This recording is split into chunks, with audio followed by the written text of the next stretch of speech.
आपको एक बढ़िया सी बात और बतानी है परागकणों के बारे में। सुनिए, आपकी एनसीईआरटी लिखती है कि जब परागकण परागित होते हैं, मतलब एक जगह से दूसरी जगह जाते हैं,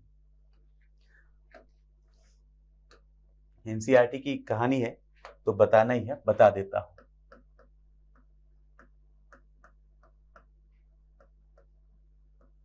परागकण परागण प्रक्रिया में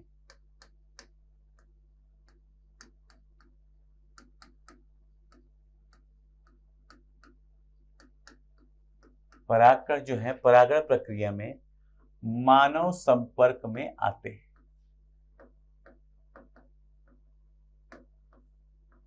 मानव संपर्क में आ सकते हैं।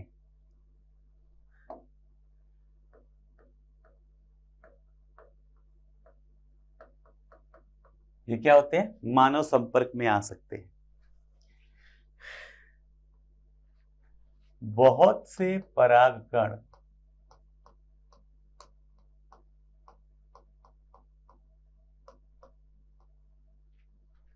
मानवों में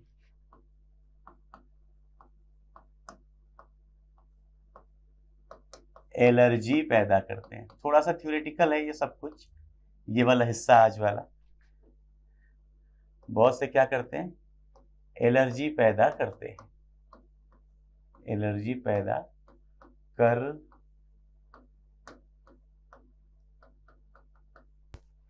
एलर्जी पैदा कर सकते हैं। कभी कभी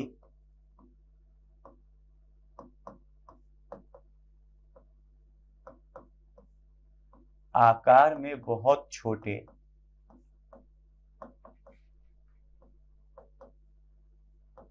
आपके एनसीईआरटी में डेटा भी दे रखा है बेटा, इनके आकार का भी डेटा आपके एनसीईआरटी में दे रखा है ना? इनके आकार का डेटा आपके एनसीईआरटी में दे रखा है। कभी कभी बहुत छोटे 25 से 50 माइक्रोमीटर होने के कारण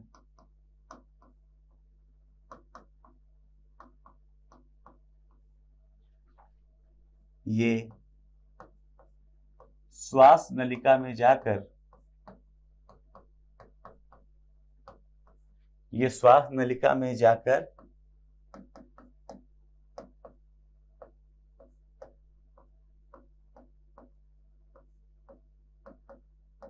श्वसन वेदना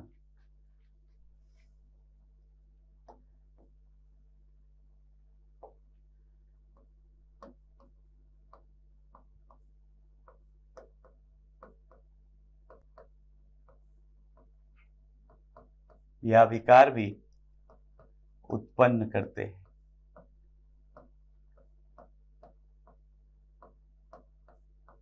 उत्पन्न कर सकते हैं, जैसे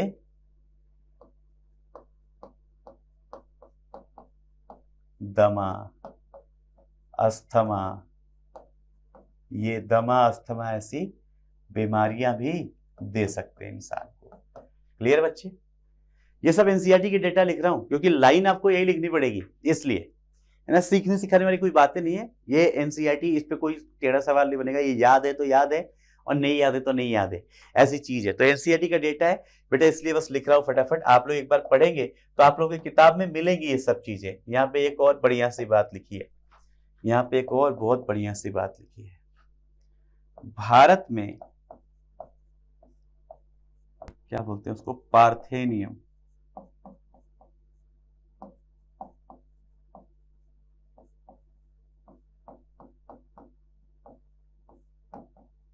या गाजर घास, जो पार्थेनियम है या गाजर घास है, भारत में पार्थेनियम या गाजर घास गेहूं के साथ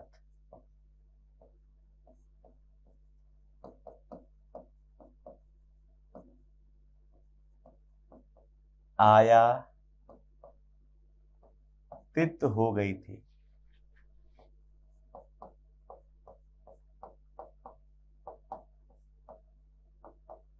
गेहूं के साथ क्या हो गया था? ये आयातित हो गई थी। कौन? पार्थेनियम या गाजर घास। ये गेहूं के साथ भारत में चली आई, जो परागण एलर्जी का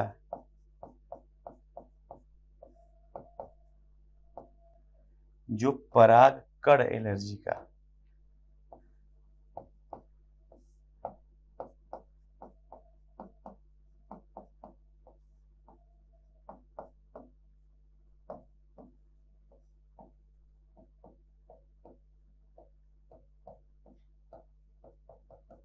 जो क्या है, परागकण एलर्जी का मुख्य कारण है। ये क्या है, परागकण एलर्जी के मुख्य कारणों में से एक। तो यहां पे हमने बात कर ली बच्चे कि जो परागकण है वो एलर्जी पैदा करते हैं, लेकिन हमारे दिमाग में ये बात नहीं आनी चाहिए कि परागकण हमेशा हमें क्या कर रहे हैं, नुकसान पहुंचा रहे हैं। अगर ऐसा हम सोचते हैं, ऐसा हमारे दिमाग में आता है तो गलत है। परागकणों से बहुत सारे फायदे भी हैं और लोग इनसे बहुत सारे फायदे ले रहे हैं। चलो बताता हूं कि परागकणों से फायदा क्या होता है। अब जब हमने ये बात सीख लिया बच्चे कि परागकण पादप से मतलब नर पुष्प से निकलने के बाद उनका कुछ जीवन काल होता है, कुछ समय तक जीवित रहते हैं और वो वर्तिकाग्र पे जाके पराग नलिका बना के निषेचन कर रहे हैं। मतलब सीधी सी बात है कि जो परागकण हैं, पराग कणों के अंदर इतना पोषण, इतना भोजन संचयित तो होगा, तभी तो वो ये काम कर पाएंगे। और इसी का फायदा उठाते हैं हम लोग। क्या करते हैं, देखिए क्या याद रखना है, परागकण से फायदे क्या क्या हो जाते हैं। परागकणों में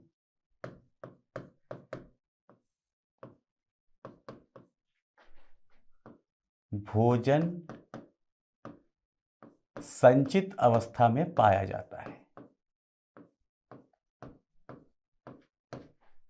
भोजन कैसे पाया जाता है, संचित अवस्था में पाया जाता है।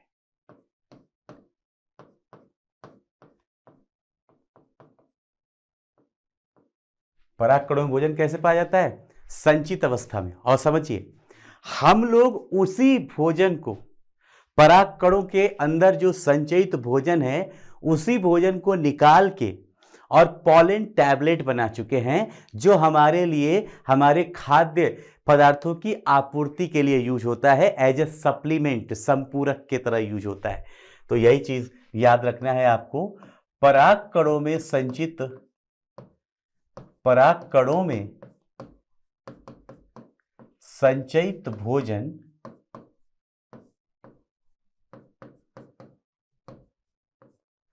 परागकणों में संचयित भोजन को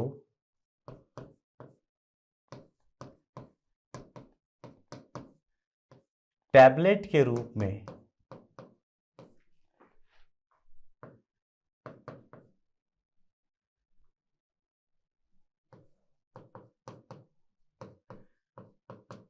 बाजारों में पॉलन टैबलेट बोल के परागकण गोली, या क्या बोला, पॉलन टैबलेट, वही गोली के रूप में, टैबलेट के रूप में, चलो तो परागकणों के अंदर संचयित भोजन को टैबलेट के रूप में परागकण गोली के नाम से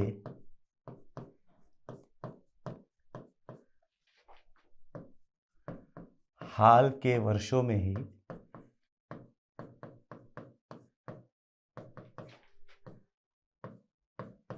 कई देशों में, हाल के वर्षों में कई देशों में खाद्य संपूरक के रूप में यूज किया जाता है।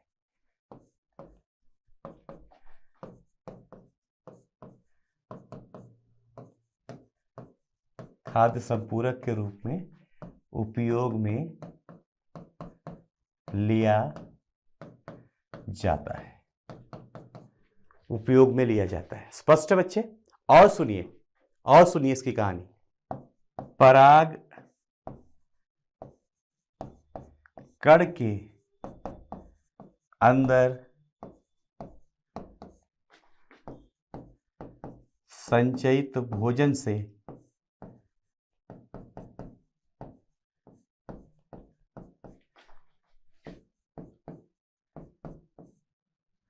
ऊर्जा तरल यानी सिरप भी बनाए जाते हैं।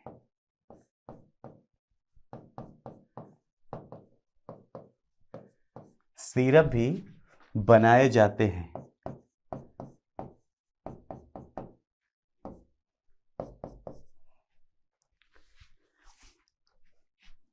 घोड़ों व खिलाड़ियों की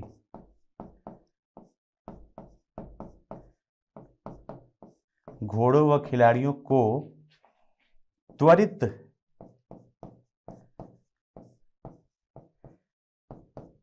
ऊर्जा प्रदान करके उनके बेहतर प्रदर्शन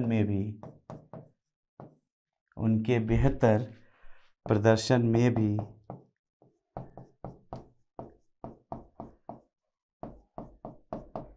परागकणों के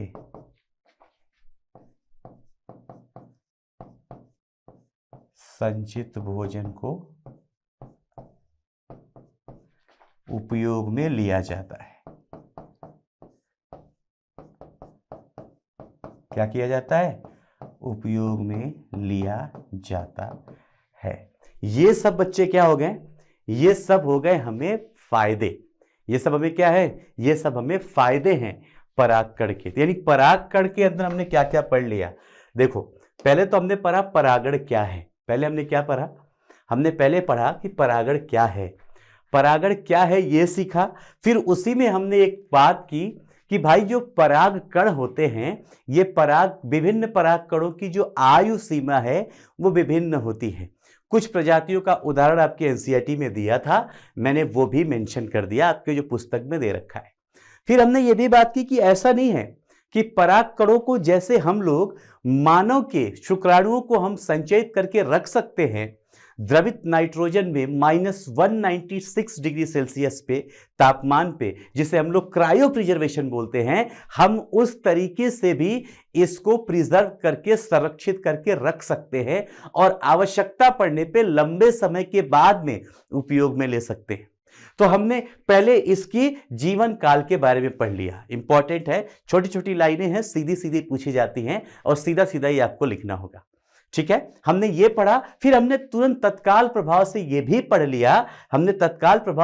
पढ़ लिया बच्चों कि जो परागकण होते हैं, ये परागकण बहुत से लोगों में एलर्जी के लिए भी जिम्मेदार हैं। मतलब बहुत से लोग जब परागण का मौसम आता है और ये परागकण विभिन्न पुष्पों से निकलते हैं तो इनका जो आकार है वो बहुत छोटा है। मैंने लिखा है बिकॉज एनसीईआरटी में दे रखा है, 25 से 50 माइक्रोमीटर की इसकी आकृति है, आकार है। और इतना छोटा होने की वजह से श्वसन नलिका से हमारे अंदर, हमारे नेजल पैसेज में, हमारे नाक के द्वार से घुस के हमारे नसिका में जाता है और वहां पे जाने के बाद हमारे शरीर के जो रक्षात्मक तंत्र हैं उनको एक्टिवेट करता है और इस वजह से एलर्जी, छींकना, खांसना, नाक से पानी आना, ऐसी चीजें भी शुरू हो जाती है।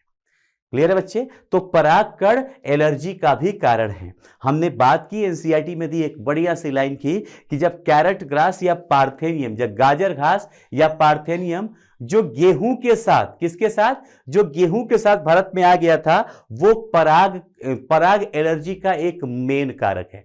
लेकिन इसके साथ हमने ये भी बात कर ली कि भाई ऐसा नहीं है कि परागकण से सिर्फ नुकसान ही हो रहा है, ऐसा नहीं है। परागकणों का आप इस्तेमाल कैसे कर रहे हैं? उनके अंदर संचयित भोजन को आप कभी सिरप के रूप में, कभी उसे आप टैबलेट या गोली के रूप में आप इस्तेमाल करते हैं और उसके अंदर जो संचयित ऊर्जा है उस ऊर्जा का इस्तेमाल करके खिलाड़ी या घोड़ों की भी आप प्रदर्शन को, उनकी ऊर्जा शक्ति को, उनके परफॉर्मेंस को आप क्या कर सकते हो? बढ़ा सकते हो, इंप्रूव कर सकते हो। तो ये कुछ बातें भी हमने कर ली कि वेस्टर्न कल्चर में आजकल ऐसा चल रहा है कि आपको खाद्य संपूरक के रूप में, फूड सप्लीमेंट के रूप में परागकणों से बने हुए टैबलेट व सिरप यूज करते हुए दिखाया गया है। आपके एनसीईआरटी में इसका डायग्राम भी बना हुआ है, फोटो भी बना हुआ है। आप पढ़ेंगे अपनी पुस्तक, वहां पे ये सारी बातें लिखी हुई मिल जाएंगी। हाँ, उसमें कहीं कुछ इधर दिया है, कुछ उधर दिया है, मैंने एक तरफ से एक एक स्लाइड पे एक एक चीज लिख दी है ताकि आप आसानी से एक बात एक जगह पे सीख पाए। क्लियर बच्चों? तो पराग कणों की क्या विशेषताएं होती हैं, पराग कणों की क्या उनका जीवन काल हो सकता है, क्या फायदे हैं, क्या नुकसान हैं, ये बात हमने कर ली। अब हमने शुरू किया था आज टॉपिक परागण, कि परागण कैसे होगा और क्या फायदा है, क्या नुकसान है। तो परागण की जो रही सही बातें हैं वो हम लोग करेंगे अगले लेक्चर में। आज के लिए इतना ही, मिलते हैं अगली क्लास में। Till then, God bless, take care, have fun.